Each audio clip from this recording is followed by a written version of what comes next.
Tidak ada apapun yang bisa menyelamatkan saudara kecuali menerima Yesus dalam hidupmu.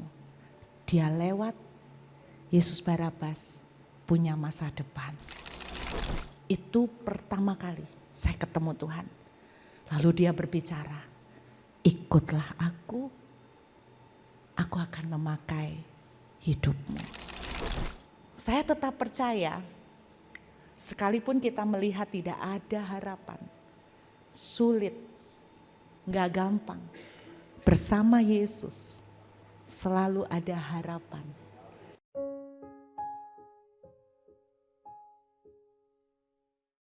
Bapak Ibu, Pilatus tanya begini, pilihlah siapa yang akan kau bebaskan hari ini. Apakah Yesus Barabas atau Yesus Kristus? Bapak Ibu, hari ini ada pertanyaan yang sama. Tidak ada apapun yang bisa menyelamatkan saudara kecuali menerima Yesus dalam hidupmu. Dia lewat Yesus Barabas punya masa depan. Saya mau akhiri secara cepat. Tadi pagi saya sempat cerita bagaimana saya ketemu Yesus. Saya bersyukur Bapak Ibu. Saya punya pengalaman ketemu Yesus cukup unik. Pada waktu saya bunuh diri.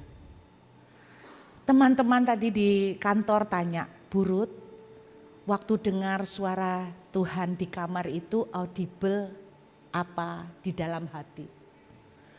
Audible. Satu kali itu aja.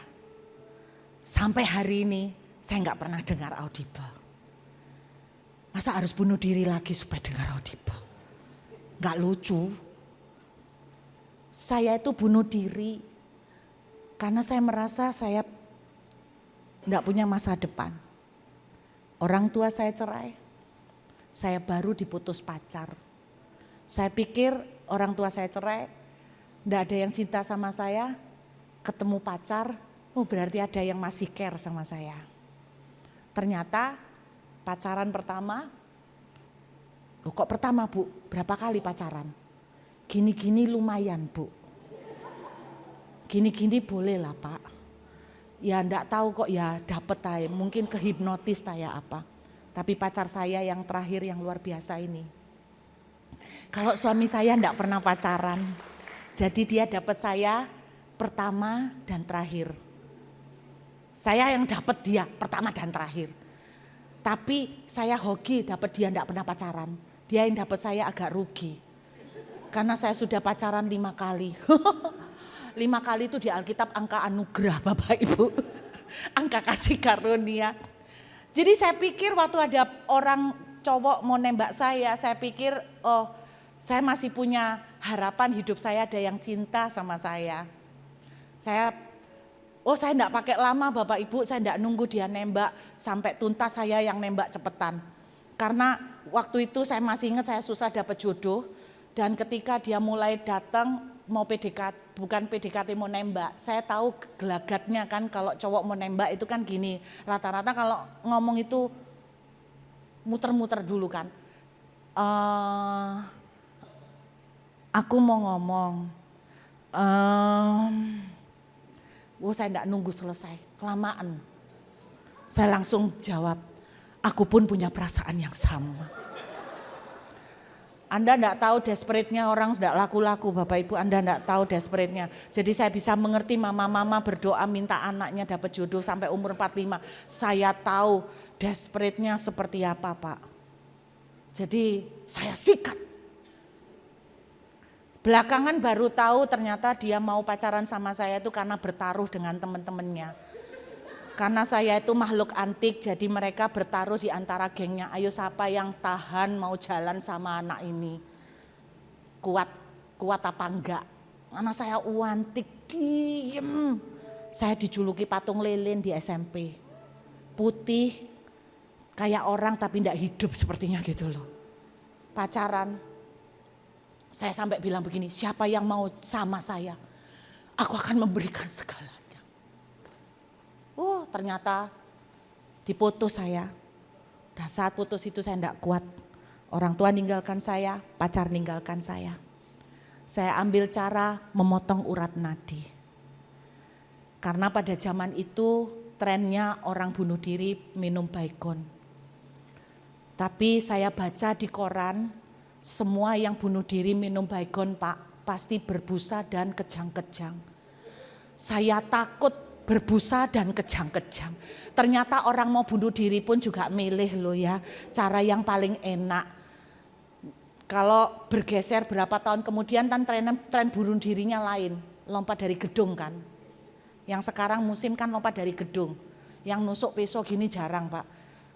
Itu harakiri. Gedung. Tapi zaman itu ndak ada gedung Pak, ndak ada mall.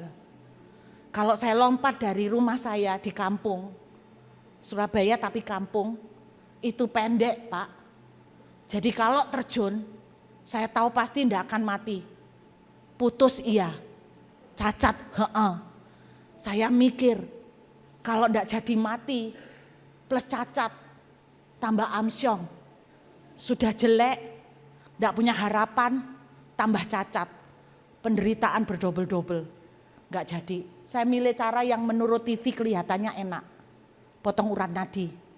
Potong urat nadi, di TV-TV kan gitu ya, di pinggir bathtub, potong urat nadi, terus gini, lama-lama merem, hilang. Oh ini enak ini kayaknya, nggak kerasa tiba-tiba ngantuk, berangkat. Ternyata di dunia medis tidak seperti itu. Ternyata tuh paling sengsara loh. Karena apa? Waktu motong urat nadi Anda kan dibiarkan kehabisan oksigen pelan-pelan dan itu gak mati-mati, bisa beberapa jam, tambah setengah mati. Untung Pak saya nggak jadi mati Pak. Tiba-tiba ada suara, kenapa nggak jadi mati? Saya potong pakai urat nadi dengan cutter. Cutter yang ada cuma satu, karatan. Jadi kalau enggak mati kena tetanus lah saya pikir gitu. Saya potong, cedak, udah pakai lama, jangan gini-gini. Serat. Wah, berhasil. Darah langsung cup. Yes. Tinggal diem. Enggak sampai diem, Pak. Langsung darah itu mampet. Saya gini. Masuk ketutup ya. Apa darah ngental ya? Kok berhenti? Di situ tiba-tiba ada suara cowok di kamar. Anakku, jangan lakukan itu. Aku mengasihi kamu. Siapa kamu? Gak ngerti Kristen. Saya cuma tinggal sama nenek yang gak bisa bahasa Indonesia. Jadi gak mungkin suara nenek saya. Dan saya percaya itu tidak mungkin tetangga saya, karena tetangga saya itu orang Madura. Orang Madura kan logatnya beda. Saya dengar betul, anakku jangan lakukan itu, aku mengasihimu. Itu tidak mungkin logatnya Madura. Kalau logatnya Madura kan gini, nak kana jok mate, nak kan gitu. Itu logatnya Madura. Kalau manggil anak, ndak anakku, nak kana kan gitu kan. Iya, Madura kan gitu, nak kana jok mate nak. Jadi saya percaya itu bukan tetangga saya. Lalu saya tanya, kamu siapa? Karena saya putus asa Bapak Ibu, ya ampun Tuhan, hidup menderita mati pun ditolak. Suara itu menjawab saya, akulah Tuhan Yesus. Tuhannya orang Kristen. Itu pertama kali saya ketemu Tuhan. Lalu dia berbicara, ikutlah aku akan memakai hidupmu. Hari ini, kalau engkau berkata bahwa masa depanmu seperti tidak jelas, bahwa engkau berkata habis sudah, itu yang diungkapkan oleh Yesus Barabas. Hari itu Tuhan Yesus datang. Barabas yang tidak punya masa depan, punya harapan dan kesempatan kedua. Yuk kita menghampiri Tuhan. Bersama Yesus tidak ada harga mati. Apapun yang Bapak Ibu pergumulkan, sekalipun engkau melihat tidak ada harapan, tetap ada harapan. Bapak Gembala tadi cerita, kami sudah 7 bulan di sini. Ibarat orang hamil, Bu. 7 bulan lagi berat-beratnya. Saya dalam hati berpikir, tergantung kehamilannya, Pak. Kalau kecil yang gak berat-berat amat, Pak. Kalau gede baru kerasa berat. Tapi saya nangkep maksud beliau. Saya melihat bahwa gak pernah planning. BSD, gereja BSD ada. Gak pernah terbayang ya Pak. Maunya gak seperti ini kan. Mungkin bagi seorang Pak Budi yang gak punya pemikiran mau jadi gembala. Anda pikir jadi gembala gampang. Makanya saya gak mau jadi gembala. Saya nak jadi penginjil aja. Kata Bapak Petrus Agung, hit and run. Hit and run. Setelah run, Bapak Gembala yang pusing. Saya tetap percaya, sekalipun kita melihat tidak ada harapan, sulit, gak gampang, bersama Yesus selalu ada harapan. Dan harapan yang disediakan Yesus tidak pernah kecil, tidak pernah sepele, selalu luar biasa. Amin.